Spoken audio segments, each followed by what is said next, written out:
जय श्री कृष्ण। यदा विनियतं चित्तम् आत्मनि एव अवतिष्ठते निष्पृहः सर्वकामेभ्यो युक्त इति उच्यते। तदा जब योगी योग अभ्यास द्वारा अपने मानसिक कार्यकलापों को वश में कर लेता है और अध्यात्म में स्थित हो जाता है, अर्थात समस्त भौतिक इच्छाओं से रहित हो जाता है, तब वह योग में सुस्थिर कहा जाता है। साधारण मनुष्य की तुलना में योगी के कार्यों में यह विशेषता होती है कि वह समस्त भौतिक इच्छाओं से मुक्त रहता है। एक पूर्ण योगी अपने मानसिक कार्यों में इतना अनुशासित होता है कि उसे कोई भी भौतिक इच्छा विचलित नहीं कर सकती। किंतु इतने कठिन योग अभ्यास के द्वारा जो सिद्धि प्राप्त की जाती है वह कृष्ण की भक्ति करके भी प्राप्त की जा सकती है।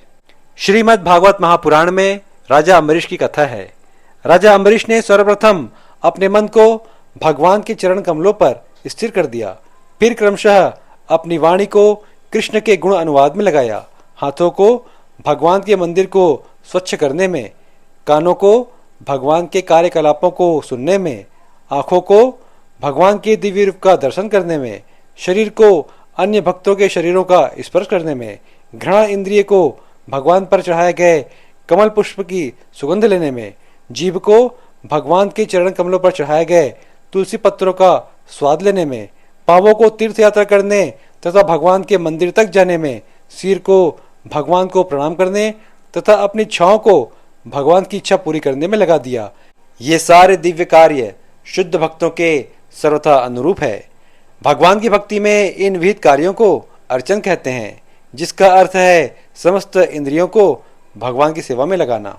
यथा दीपो निवातस्थो न इंगते सोपमा स्मृता योगिनो यच्चित्तस्य युञ्जतो योगम आत्मनः।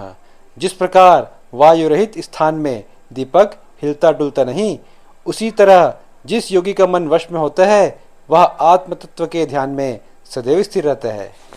यत्रोपरमते चित्तम निरुद्धम योग सेवया यत्र चैवम आत्मना आत्मानं पश्यन् आत्मनि तुष्यति। सुखम आत्यंतिकम यत्तद्बुद्धिग्राह्यम अतीन्द्रियम वेत्ति यत्र न चैवायम स्थितः चलति तत्वतः यम लब्ध्वा चा परम लाभम मन्यते नाधिकम ततः यस्मिन् स्थितो न दुखेन गुरुणापि विचाल्यते तम विद्यात् दुख संयोग वियोगम योग संगीतम स निश्चयेन योक्तव्यो योगो अनिर्विण्ण चेतसा संकल्प प्रभवान कामान त्यक्त्वा सर्वान अशेषतः मनसेव इंद्रियग्रामम विनियम्य समन्ततः। सिद्धि की अवस्था में, जिसे समाधि कहते हैं, मनुष्य का मन योग अभ्यास के द्वारा भौतिक मानसिक क्रियाओं से पूर्णतया संयमित हो जाता है। इस सिद्धि की विशेषता यह है कि मनुष्य शुद्ध मन से अपने को देख सकता है और अपने आप में आनंद उठा सकता है। उस आनंदमय स्थिति में वह दिव्य इंद्रियों द्वारा असीम दिव्य सुख में स्थित रहता है। इस प्रकार स्थापित मनुष्य कभी भी सत्य से विपत नहीं होता और इस सुख की प्राप्ति हो जाने पर वह इससे बड़ा कोई दूसरा लाभ नहीं मानता। ऐसी स्थिति को पाकर मनुष्य बड़ी सी बड़ी कठिनाई में भी विचलित नहीं होता। यह निस्संदेह भौतिक संसर्ग से उत्पन्न होने वाले समस्त दुखों से वास्तविक मुक्ति है। मनुष्य को चाहिए कि संकल्प तथा श्रद्धा के साथ योग अभ्यास में लगे और पथ से विचलित ना हो।